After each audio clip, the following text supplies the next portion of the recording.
St. Louis, I know I hadn't been on today. St. Louis, it's time to go to school. I don't think many of you are ready, but buckle your seatbelts. We're going for a ride. I don't want to go too deep, but sometimes we have to travel a road that has not been traveled in order to get to know what there is to know. Stay tuned, St. Louis. You know, St. Louis, unfortunately, we've been traveling on a trajectory, and that trajectory in which we've been traveling has taken us nowhere. And the reason it has taken us nowhere is because we're traveling within a system.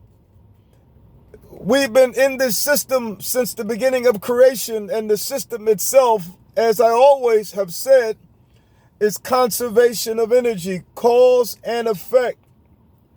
In other words, in order to lead the system, you got to create a tremendous amount of power.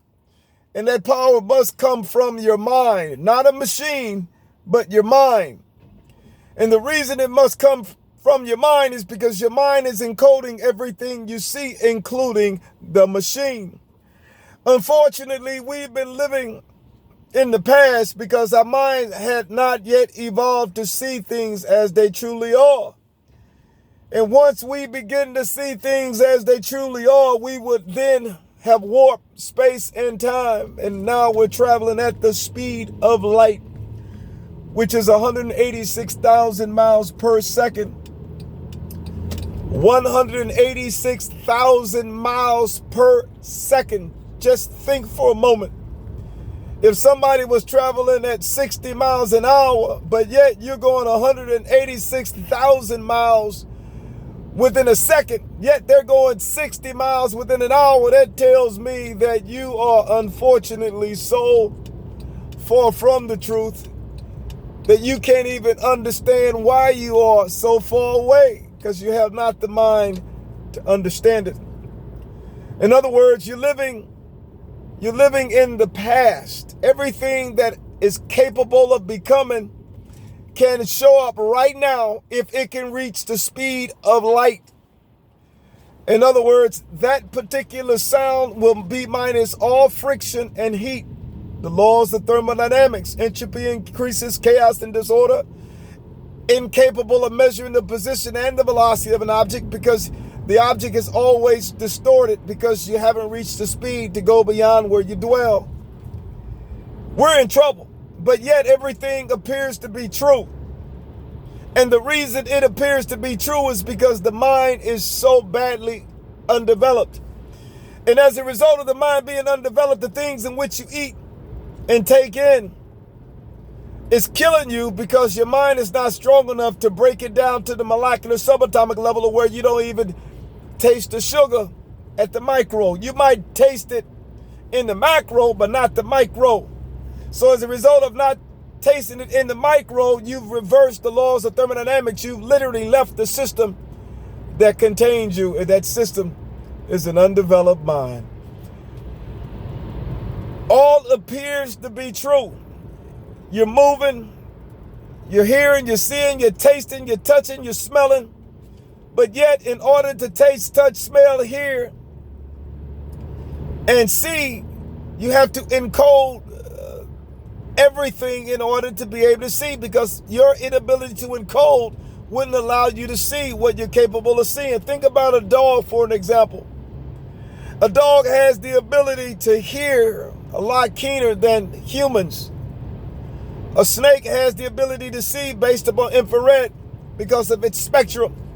What happens if we reach a level that we didn't think we were capable of upgrading into and become what we never knew? And as a result, we will now begin to see what we never knew we were capable of seeing. And as a result of seeing, you would be totally confused because you had never seen what you now saw. That's what I'm trying to get you to understand. We must bring a new creation, something that we never knew existed, into the existence of right now. And in order to do that, we have to change the system in which we dwell. The system contains religion. The system contains wars, rumors of wars, murder, rape, and pillage, darkness, backbiting, hoeing, The system contains everything that's not of truth. Once you get to that level of understanding, you're now moving at a level in which you didn't know you were capable of moving. So as a result, you can now see things face to face. I'm not trying to get complicated. Chi-Town, Alabama. I'm not trying to get complicated. Georgia. I'm not trying to get complicated. The Bahamas, St. Louis, Chi-Town, as well as Florida. I'm not trying to get complicated. But what I'm coming to tell you all, if you don't fight to develop your mind, you will perish because of your undevelopment. As a result of your undevelopment, you will chase after things that you see, but yet you're only seeing them incomplete. Once you begin to see them whole, you now have left the entire system that has held you captive. And as a result, you would now walk around with a new smile, a new song. And as a result of walking around with a new smile and a new song, you will literally walk on hell. The time is not tomorrow, the time is today for us to take that mountain. And we shall do just that, trust me. Oh, we're smarter than you think. Stay tuned, God bless. It's time, St. Louis. It's time for us to become all that we've been capable of becoming. It's time for us to stop following false religion, false doctrine. Time for us to stop following wolves in sheep clothes. Time for us to stop following those that have been making merchandise of us that are straight from hell. The time is not tomorrow. The time is today to save our babies, our grandbabies, our children, our great-grandbabies. It's time for us to say all or nothing. And the time is now. God bless.